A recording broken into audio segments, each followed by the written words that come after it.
마침 세 사람이 내가 유숙한 집 앞에 서 있으니 가이사랴에서 내게로 보낸 사람이라. 성령이 내게 명하사 아무 의심 말고 함께 가라 하시매 이 여섯 형제도 나와 함께 가서 그 사람의 집에 들어가니 그가 우리에게 말하기를 천사가 내 집에 서서 말하되 네가 사람을 요빠에 보내어 베드로라 하는 시몬을 청하라. 그가 너와 내 온 집이 구원받을 말씀을 내게 이르리라 함을 보았다 하거늘 내가 말을 시작할 때에 성령이 그들에게 임하시기를 처음 우리에게 하신 것과 같이 하는지라. 내가 주의 말씀에 요한은 물로 세례를 베풀었으나 너희는 성령으로 세례를 받으리라 하신 것이 생각나노라. 그런즉 하나님이 우리가 주 예수 그리스도를 믿을 때에 주신 것과 같은 선물을 그들에게도 주셨으니 내가 누구이기에 하나님을 능히 맡겠느냐 하더라. 그들이 이 말을 듣고 잠잠하여 하나님께 영광을 돌려 이르되 그러면 하나님께서 이방인에게도 생명 얻는 회개를 주셨도다 하니라. 아멘. 베드로가 이방인 고넬료라고 하는 사람의 집에 가서 복음을 전했습니다. 예루살렘에 있던 유대인들, 예수님을 믿는 유대인들이에요. 그러니까 유대교였다가 예수 그리스도를 믿고 개종한 할례자들, 할례를 받은 그 유대인 그리스도인들이 이 소식을 듣고 베드로를 비난하기 시작했습니다. 아니 어떻게 할례도 받지 않은 이방인의 집에 들어가서 서로 얘기를 나눌 수가 있느냐? 자, 율법에 의하면은 이방인들과 함께 식사를 하거나 이방인들과 함께 이야기를 하거나 이런 것들이 금지가 되어 있습니다. 그러니까 베드로가 지금 율법에 어긋난 일을 했다라고 비난을 하는 것이죠. 그래서 베드로가 이게 어떻게 된 일인지 자초지정을 유대인들에게 설명을 합니다. 오늘 본문이 이제 그 내용 중에 일부인데요. 11장에 처음부터 시작되는 부분을 보면은 베드로는 먼저 자기가 본 환상에 대해서 설명합니다. 자기가 기도를 하고 있는데 갑자기 하늘에서 어떤 큰 보자기처럼 생긴 그릇이 내려오는 환상을 보았다. 근데 그 보자기 안에는 4발 달린 짐승, 기는 것, 또 뭐 나는 것 이런 짐승들이 담겨 있었는데 하늘에서 소리가 들리기를 베드로야 일어나 그것들을 잡아먹어라. 그래서 자기가 이것들 중에는 이른바 부정한 동물들, 율법에서 먹으면 안 된다라고 하는 금지된 동물들이 있기 때문에 주여 저는 그럴 수 없습니다. 먹을 수 없습니다. 이렇게 대답을 했는데 하늘에서 또다시 소리가 들렸다. 뭐라고 하냐면은 내가 깨끗하게 한 것을 네가 속되다 말하지 말라. 이런 소리를 들었다. 이게 이제 베드로가 자기가 겪은 이제 환상의 내용이에요. 그 다음에 베드로가 계속해서 설명을 합니다. 그래서 베드로가 이제 자기가 이게 뭔 환상인가 하고 생각하고 있는데 갑자기 누가 자기 집에 찾아와가지고 문을 두드리더라는 거예요. 누군가 하고 열어줬더니 그 이방인들이 자기한테 좀 함께 좀 가주십사 하고 부탁을 하는 겁니다. 그래서 이거 가야 되나 말아야 되나. 율법이 하면은 이 사람들을 따라간다는 거, 이 사람들과 얘기를 하고 뭐 이 사람들 집에 들어가고 이런 것들이 다 금지되어 있는 것인데 내가 이걸 해도 되는 것인가 고민을 하고 있는데 그때 또 성령님께서 아무 의심하지 말고 따라가라 라고 말씀을 해 주셨다는 거예요. 그래서 자기가 이 사람들을 따라서 가보니까 고넬료라고 하는 이방인 이탈리아 부대의 군인의 집으로 인도를 했습니다. 그래서 그 사람 집에 들어서 왜 나를 청했느냐 물어보니까 이 고넬료라는 사람도 환상을 봤다는 거죠. 환상 중에 하나님의 천사가 나타나서 자 어디 요빠라는 곳에 가면은 아무개의 집에 베드로라고 하는 사람이 머물고 있으니까 어서 가서 모시고 와라. 그 사람이 너와 내 집을 구원할 말씀을 들려줄 것이다. 이런 환상을 내가 보고 사람들을 베드로 당신에게 보낸 것이요. 이렇게 설명을 했다는 거예요. 자, 요렇게 이제 베드로가 이 자초지종이 어떻게 된 것인지 그 유대인 그리스도인들에게 설명을 해 줬습니다. 제가 이제 그 어떻게 된 일인지 쭉 설명을 해 드렸는데요. 사실 이 성경을 보면은 누가가요. 이 사도행전의 기록자가 누가입니까? 근데 이 누가가 베드로의 이 긴 설명을 사실은 굳이 여기에다가 기록할 필요가 없어 보여요. 왜 그러냐면은 제가 이 말씀드린 내용, 지금 이 베드로가 11장에서 설명하고 있는 내용은 이미 이 10장에서 자세하게 기록이 되어 있습니다. 고넬료가 하나님의 천사를 만났던 그 사건이 자세하게 기록이 되어 있고, 바로 이어서 베드로가 기도 중에 본 환상의 내용이 또 자세하게 기록이 되어 있어요. 그 다음에 둘이 만나잖아요. 베드로하고 고넬료가 만나잖아요. 둘이 또 만나가지고 서로가 너 왜 여기 와 있는 거냐? 넌 왜 나를 불렀냐? 뭐 이런 얘기를 딱 하면서 또 자기가 본 환상을 다시 한번 또 얘기를 합니다. 그러니까 벌써 이 사건에 대해서 두 번이나 거듭 누가는 기록을 하고 있는 거예요. 근데 11장에 와가지고 또 그 예루살렘 교회에 있는 유대인들한테 또 이렇게 됐고 저렇게 됐고 이 두 사람의 환상을 갖다가 또 이렇게 자세하게 똑같은 내용을 갖다가 굳이 기록을 해야 하느냐라는 거죠. 오늘 그 말씀 한번 보십시오. 거기 4절을 보시면은 베드로가 그들에게 이 일을 차례로 설명하여 하면서 이제 말씀이 쭉 나오잖아요. 어떻게 된 건지 설명이 쭉 나온단 말이에요. 4절 그냥 베드로가 그들에게 이 일을 차례로 설명하였더라 이렇게 끝내고 뒤로 넘어가 가지고 그냥 18절에서 그들이 이 말을 듣고 잠잠하여 하나님께 영광을 돌려 이르되 그러면 하나님께서 이방인에게도 생명 얻는 회개를 주셨다 하니라. 이렇게 연결하면 어떻겠습니까? 뭐 이상해요?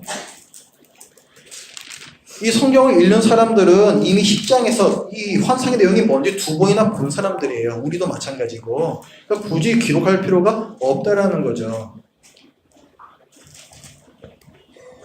이 사도행전을 기록한 누가의 직업이 뭔지 혹시 아시는 분 계십니까?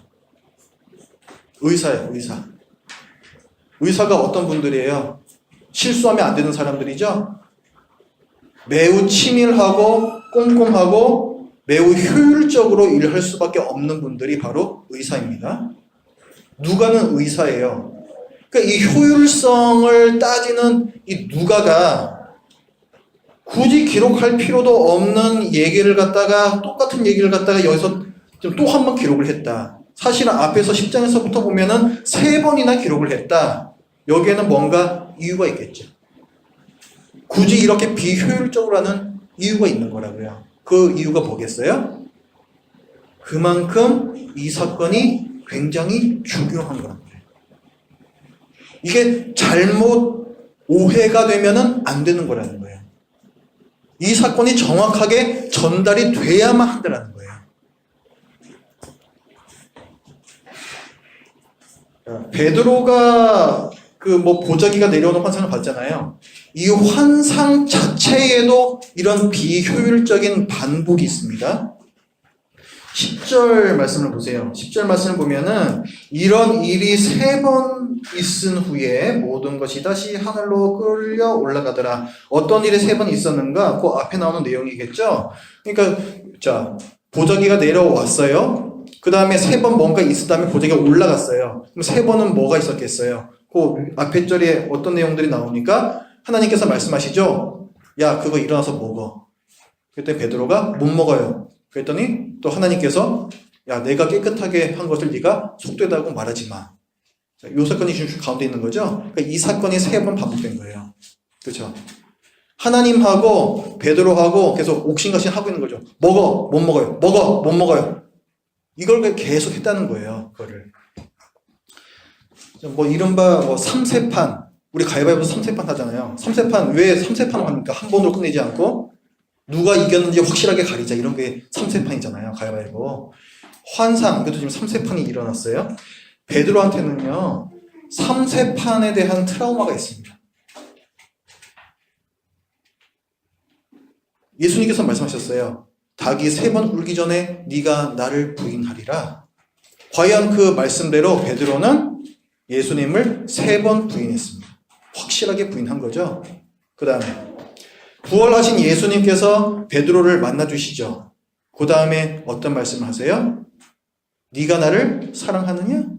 그걸 물으세요. 그러면서 뭘 말씀하세요? 내 양을 치라 이렇게 말씀하신단 말이에요. 그걸 몇 번을 반복하세요? 3번 반복하신단 말이에요. 그러니까 뭔가 3번이 반복되면은 베드로 입장에서는 가슴이 철렁한 거예요. 이게 또 뭐냐, 이게 또 이게 뭔가 중요한 일이 또 뭔가 일어나는 거구나. 지금 환상이 지금 3번이 반복되었습니다. 뭐예요? 베드로야, 정신 바짝 차리고 집중해라 이거예요. 내가 뭘 말하는 건지 너 똑바로 알고 그대로 행해라, 이걸 지금 말씀하시는 거예요. 그러니까 오늘의 이 베드로가 경험한 3세판 환상이라는 거는 베드로에게 분명한 확신을 주시려는 하나님의 행동인 것이고, 그리고 이것이 반드시 베드로가 행해야만 하는 하나님의 엄중한 명령인 거예요. 처음에 베드로는 이 환상의 의미에 대해서 잘 몰랐습니다. 이게 도대체 뭘까? 갸우뚱갸우뚱하고 있는데 그 다음에 누가 막 찾아오고 그다음에 자기가 또 따라가가지고 복음을 전하고 하는 이런 과정 가운데에서 환상의 의미가 무엇인지 그때 비로소 깨닫게 되었어요. 이방인이 찾아와가지고 자기 집에 와 달라고 합니다. 가면은 안 되는 건데 성령님께서 의심하지 말고 따라가라고 말씀을 하세요. 그다음에 가가지고 또 고넬료의 말을 들어보니까 하나님께서 이 모든 시나리오를 다 지금 짜 놓으신 거예요. 이 상황 하나하나가 착착 맞아 떨어져 가면서 자기가 보았던 환상의 의미를 베드로는 이해를 했습니다. 그래서 베드로가 이 사건에 대해서 해석을 해요. 이게 어떤 의미가 있는 것인지 그걸 얘기를 합니다. 거기 이제 16절부터 나오는 건데요. 거기 10절 이렇게 나오죠. 내가 주의 말씀에, 예수님의 말씀에 요한은 물로 세례를 베풀었으나 너희는 성령으로 세례를 받으리라 하신 그 말씀이 생각나노라. 그 무슨 말이에요? 예수님께서 약속을 하셨단 말이에요. 예수님께서 내가 너희에게 성령을 보내주겠다 이 약속을 하셨다는 거예요. 그 약속이 실제로 이루어졌죠. 언제 이루어졌어요? 그 2장에서 교회 예수님의 제자들이 모여서 다락방에서 기도하고 있는데 그때 성령님께서 임하신단 말이에요. 그래서 성령이 너희에게 임하리라라는 그 약속이 이루어졌어요. 성령님께서 임하신다라는 이 사건에는 어떤 의미가 있습니까? 너희는 내 백성이다 라는 의미가 있는 거예요. 너희는 구원받았음이 틀림없다, 이런 하나의 증거가 되는 거예요. 그런데 그 성령, 자기들에게 임하신 그 성령이 그 똑같은 성령님께서 이방인 이 고넬료의 집안 사람들에게도 임했다는 거예요. 어떤 때에? 그들에게 복음을 전할 때에, 예수님이 그리스도이십니다 이것을 말할 때에 이 놀라운 일이 일어났다는 거예요. 그게 17절의 말씀이죠. 그런즉 하나님이 우리가 주 예수 그리스도를 믿을 때에 주신 것과 같은 선물을, 성령님을 말하는 거예요, 그들에게도, 이방인들 고넬료를 비롯한 그 집안 사람들에게도 주셨으니 이렇게 나오죠. 자, 이방인들도 하나님의 백성이 되었다는 증거죠, 이거는. 자, 베드로를 비롯한 유대인들에게는 이것은 엄청난 쇼킹한 사건입니다. 우리는 성경 전체를 다 알고 있기 때문에 뭐 유대인이나 이방인들이나 할 것 없이 예수님 믿으면 구원 받는다, 이거 너무 당연하게 생각하죠? 근데 이 유대인들은 안 그런 거예요. 구약시대 때부터 이방인들은 이스라엘이 살고 있는 곳 안에 들어오지도 못했습니다. 들어오면 그 이방인은 무조건 죽이게끔 돼 있어요. 구약시대에 계속 그랬죠. 그 다음에 예수님 때도요. 예수님께서 이 베드로를 비롯한 제자들을 데리고 다니시면서 하신 말씀이 있습니다. 12 제자들을 마을로 보내시면서 너희는 이방인의 길로도 가지 말고 사마리아인의 고을에도 들어가지 말고 오히려 이스라엘 집에 잃어버린 양에게로 가라. 이렇게 말씀하세요. 누구한테 가라는 거예요? 유대인들한테 가라는 거예요. 이방인들한테 가지 말고. 그리고 예수님이 이렇게 다니시는데 이방 여인, 가나안 여인이 귀신 들린 자기 딸을 고쳐달라고 예수님을 찾아옵니다. 근데 예수님께서 뭐라고 말씀하세요? 나는 이스라엘 집에 잃어버린 양 외에는 다른 데로 보내심을 받지 아니하였노라. 이렇게 딱 잘라서 말씀하세요. 자녀들에게 줄 떡을 개에게 주는 것이 가당치도 않다. 이렇게 말씀하신다고요. 지금 베드로는 이런 가르침을 받은 사람이에요. 그런데 이런 베드로에게 지금 어떤 일이 일어난 거예요?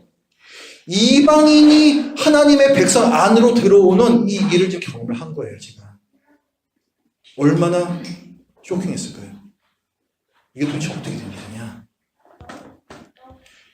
그러니까 지금 이 유대인들과 이방인 사이에는 굉장히 높은 벽이 가로막고 있는 겁니다. 이방인들은 절대로 하나님의 나라로 들어올 수 없다라고 알고 있었던 거예요. 그런데 이방인들이 지금 예수님께서 약속하셨던 그 선물, 똑같은 성령을 지금 받은 거죠. 베드로는 이제 환상의 의미를 정확하게 이해를 했어요. 아, 하나님께서 이방인들도 자기 백성으로 이제는 부르시는 거구나. 이거를 지금 안 거예요. 자, 뒤로 또 넘기셔가지고 15장으로 넘기십시오. 하나님께서 이방인들도 자기 백성으로 부르시는데 그들이 어떻게 하나님의 백성이 되는가? 예수 그리스도를 믿는 믿음으로 그들이 하나님의 백성이 된다. 그 믿음으로 그들이 정결케 된다. 이것을 베드로가 얘기를 해요. 15장 7절부터 9절 말씀을 같이 읽습니다. 시작. 많은 변론이 있은 후에 베드로가 일어나 말하되 형제들아 너희도 알거니와 하나님이 이방인들로 내 입에서 복음의 말씀을 들어 믿게 하시려고 오래전부터 너희 가운데 나를 택하시고 또 마음을 아시는 하나님이 우리에게와 같이 그들에게도 성령을 주어 증언하시고 믿음으로 그들의 마음을 깨끗이 하사 그들이나 우리나 차별하지 아니하셨느니라. 아멘. 자, 베드로가 자기가 겪었던 오늘 이 11장 본문의 그 사건에 대해서 얘기를 하고 있는 겁니다. 무슨 일이 있었던 건지. 하나님께서 믿음으로 그들의 예수 그리스도를 믿는 믿음으로 그들을 깨끗하게 만드셨다. 내가 깨끗게 하였으니 속되다고 말하지 말라. 그 말씀이 무엇인지 완전하게 이해를 했다라는 거죠. 지금까지는 아브라함의 자손들, 그 육체의 자손들, 그리고 할례라는 것을 그 살해받은 사람들, 이스라엘 민족만이 하나님의 백성이다라고 알고 있었습니다. 이방인들은 하나님 나라 바깥에 있는 사람들이고 결코 하나님 백성으로 들어올 수 없는 사람들이고 또 상종해서도 안 되는 부정한 사람들이라고 알고 있었어요. 그런데 새로운 시대가 열린 거죠. 유대인이나 이방인이나 예수 그리스도를 믿고 차별 없이 하나님의 백성이 되는 것이죠. 에베소서 2장을 가보겠습니다. 성경 뒤로 넘기셔서 에베소서 2장으로 갑니다.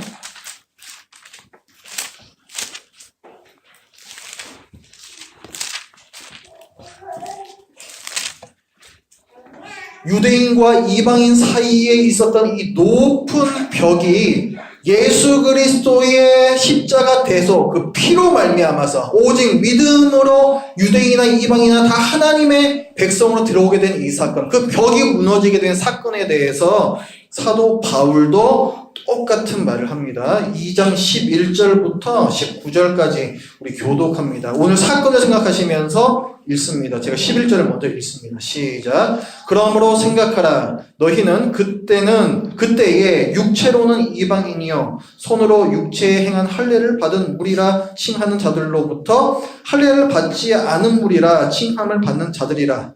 그때 너희는 그리스도 주 밖에 있었고 이스라엘 나라 밖의 사람이라 약속의 언약들에 대하여 그리고 세상에서 소망이 없고 하나님도 없는 자이러니 이제는 전에 멀리 있던 너희가 그리스도 예수 안에서 그리스도의 피로 가까워졌느니라.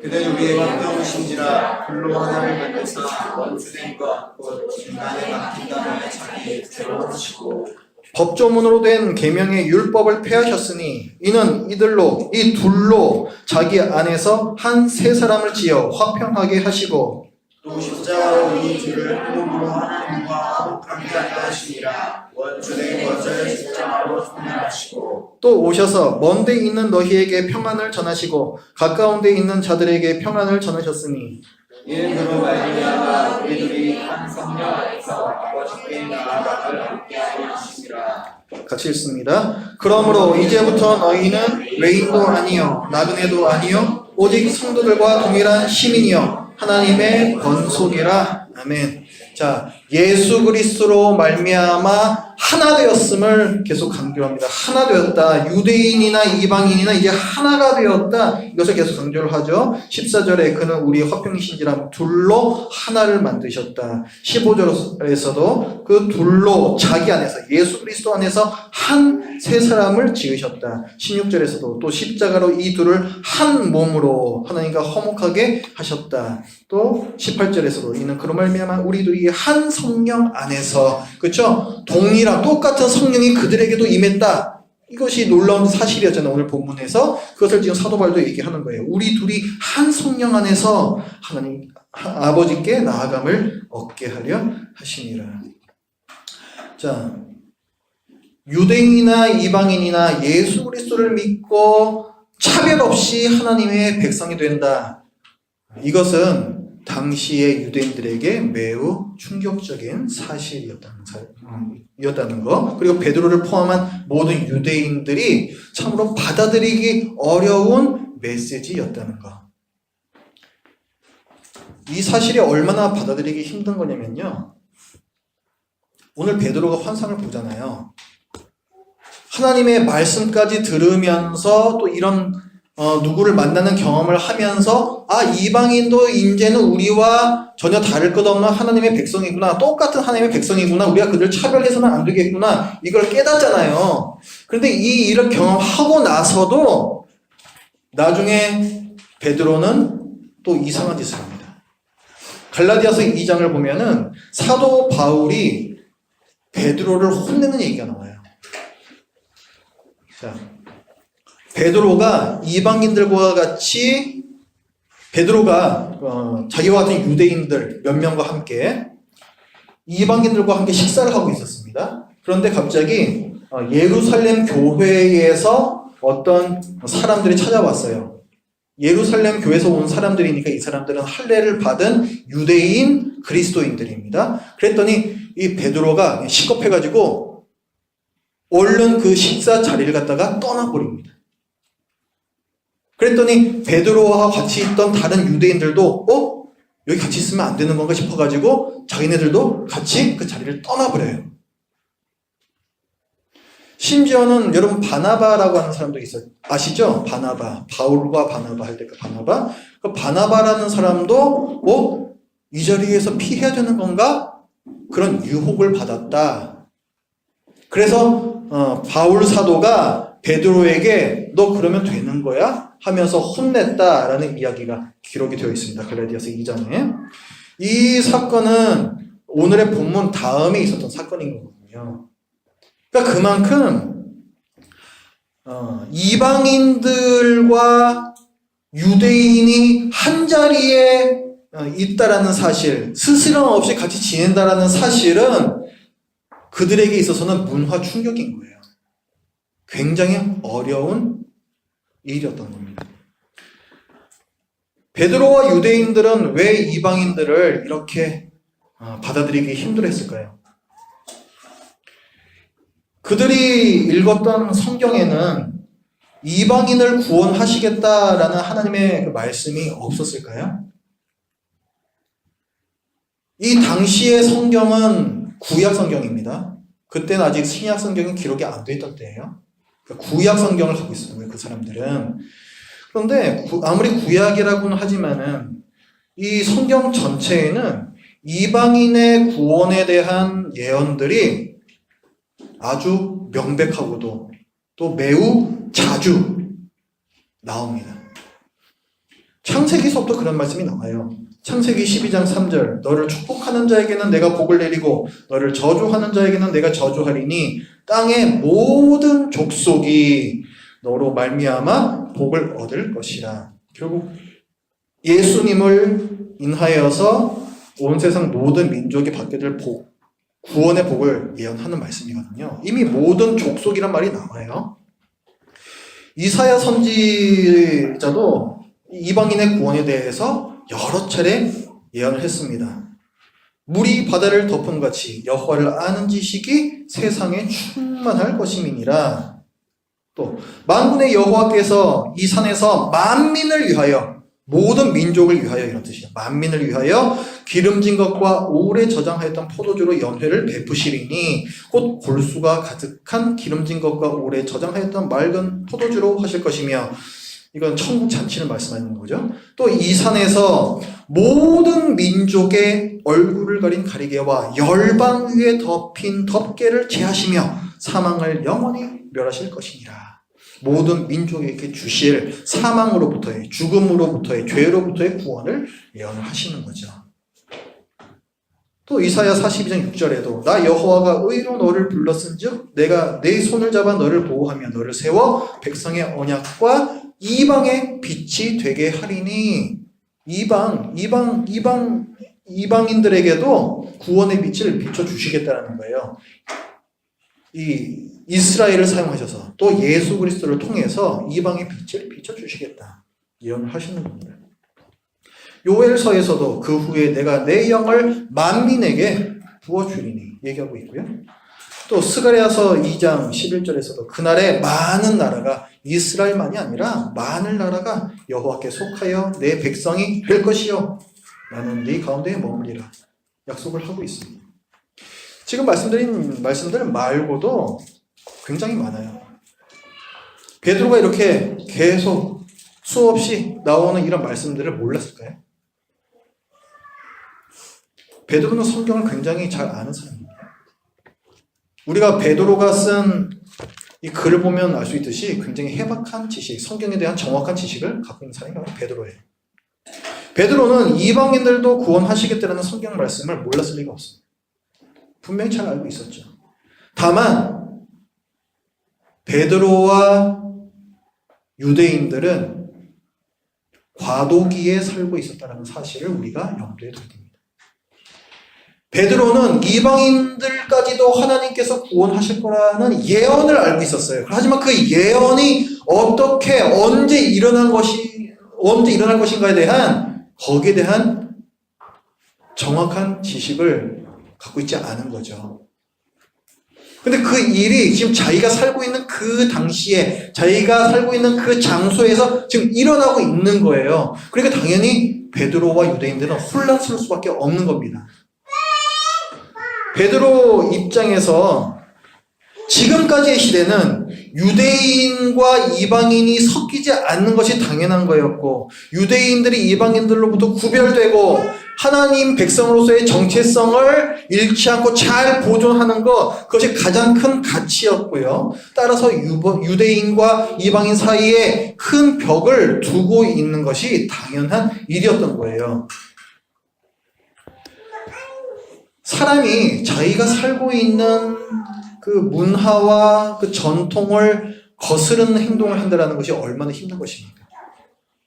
자기가 그런 일을 하는 순간 자기 이 안에서도 많은 갈등이 있는 것은 물론이고 일단 그 다른 사람들로부터 그 사회로부터 핍박이 들어와요. 그건 우리가 잘 경험하는 바 아닙니까?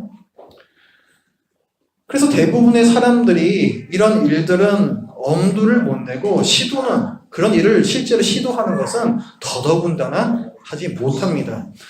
베드로 역시 이방인의 집에 가서 이방인들과 이야기를 나눈다. 이건 있을 수가 없는 일이에요. 그 당시 사회 문화를 봤을 때. 오늘 본문에서도 뭘 얘기합니까? 이 이야기를 듣고 이방인들에게 복음을 전하였다는 이야기를 듣고 바로 태클이 들어오잖아요.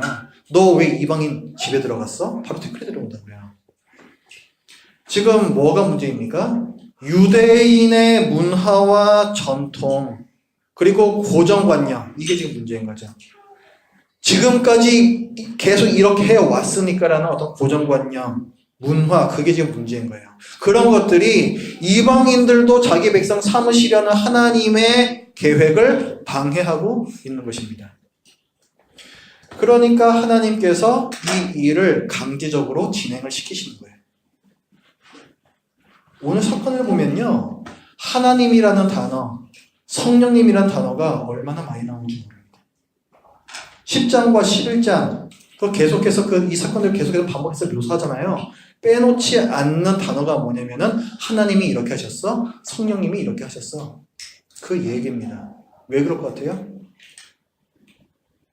그렇게 하나님께서 적극적으로 개입하시지 않으면 이 일이 일어날 수 없는 환경이었다는 거예요. 하나님께서 고넬료에게 나타나셔가지고 욥바에 있는 베드로를 청하라 지시를 친히 내리십니다. 또 하나님께서 베드로에게도 친히 나타나셔서 환상을 보여주시죠.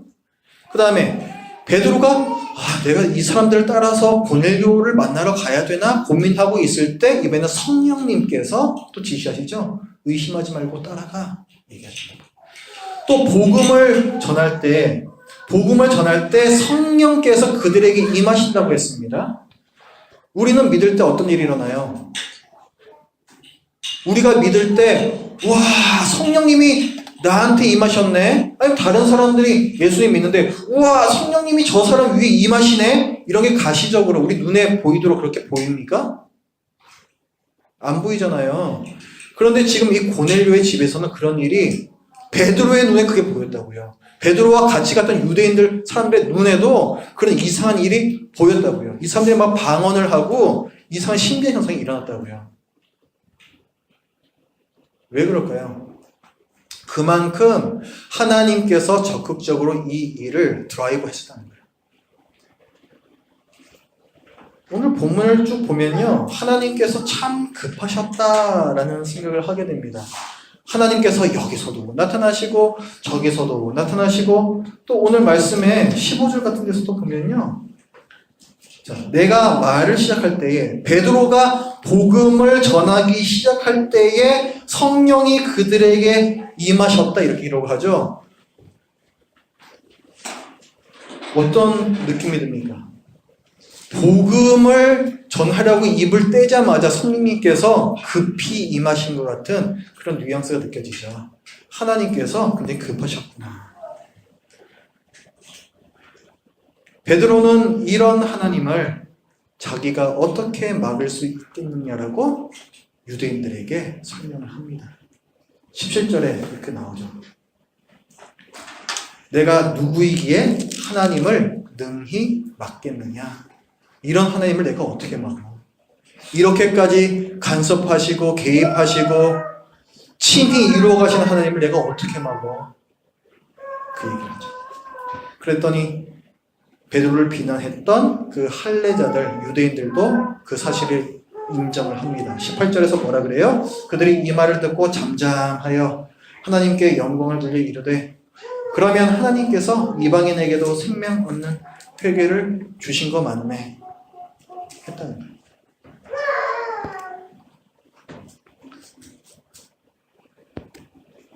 이방인이 구원받는 일에 있어서 가장 큰 장애물은 유대인들의 선민의식, 그들의 고정관념 이런 것들이었습니다. 저는 본문을 묵상하면서 나도 복음의 장애물이 되고 있구나 하는 생각을 했습니다. 저 사람은 안 돼. 저 사람 절대 안 믿어. 사실 이 생각은요. 이방인들은 구원 못 받아.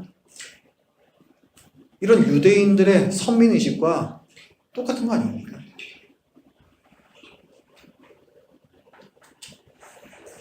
저 사람은 안 돼. 우리는 이런 말을 너무 쉽게 내뱉는 게 아니냐라는 거죠. 하나님께는 능치 못할 일이 없느니라. 그게 우리의 믿음 아닌가요?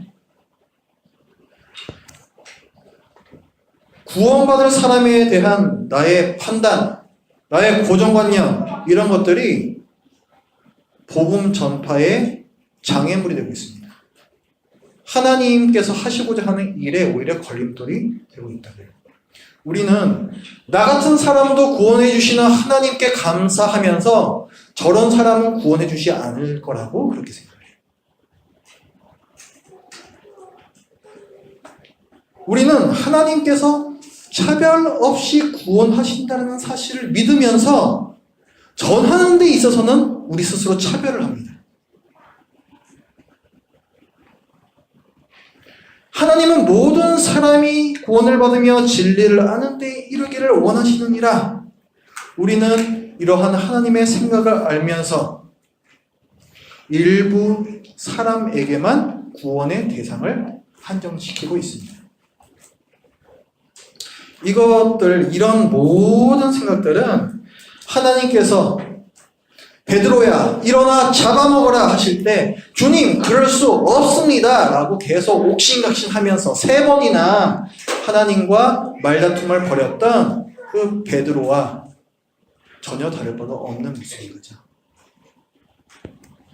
그것은 우리의 고집이고 선입관이고 교만함입니다. 이 장애물을 없앨 수는 없을까요? 제가 지난주에도 말씀드렸죠. 제가 가정예배 드리면서 이런 본문을 보면서 어떤 생각을 했는지, 하나님께서 이렇게 나타나셔가지고 명확하게 말씀해 주시면, 또 이렇게 기적을 보여주시면 참 전도하기 쉽겠다. 그래서 나한테도 이런 일이 일어났으면 좋겠다. 이렇게 생각을 한다라고 말씀을 드렸죠. 사실 이런 일이 굳이 나한테 또 여러분에게 일어나지 말아야 할 이유가 있습니까? 하나님께서 좀 그렇게 좀 해주시면 안 될까요?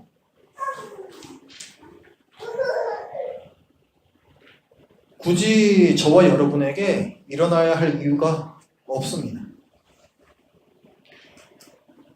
이때에는 복음이 유대인이라는 이 높은 벽을 넘어가야 하기 때문에 하나님께서 이런 기적들을 행하신 거예요. 강제적으로 복음을 흘려 보내신 겁니다. 유대인과 이방인들은 전혀 다른 사람들이라고요. 근데 우리가 지금 복음을 전하지 못하고 있는 사람들은 누구예요? 같은 민족이고 여러분의 가족들이고 여러분의 친구들이잖아요. 가로막고 있는 벽이 없다고요. 그러니까 하나님께서 굳이 이런 일을 보여주실 이유가 없는 거예요. 이런 일이 나한테 일어나지 않는다고 해가지고 전하지 않는다는 거는 사실은 내가 그냥 전하기 싫은 거고, 그리고 전했다가 또 망신당할 수도 있으니까 그런 경험이 또 싫은 거고, 거기에 대한 핑계죠 사실. 우리에게 필요한 거는 기적이 아닙니다. 우리에게 필요한 것은 구원받을 자를 반드시 하나님께서 구원하신다라는 믿음이에요. 우리에게 필요한 것은 내 지혜와 능력으로 믿게 하려는 고민이 아닙니다. 오늘 베드로가 얘기하는 것처럼 과연 누가 하나님을 능히 맡겠느냐 라는 이 당당한 패기가 필요한 거예요. 우리에게 필요한 것은 변호인의 쭈삣거림 그런 자세가 아니라 증인의 당당한 모습입니다. 왜 우리는 이렇게 많이 움츠러들어 있을까요?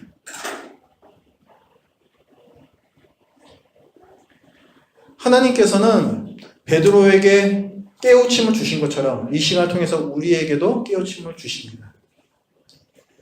복음이 흘러가는 데 있어서 아무도 그것을 막지 못해요.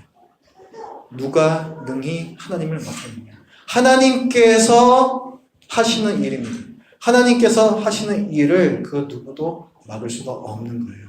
그 믿음이 우리에게 필요하다라고 하나님께서는 우리에게 말씀하십니다.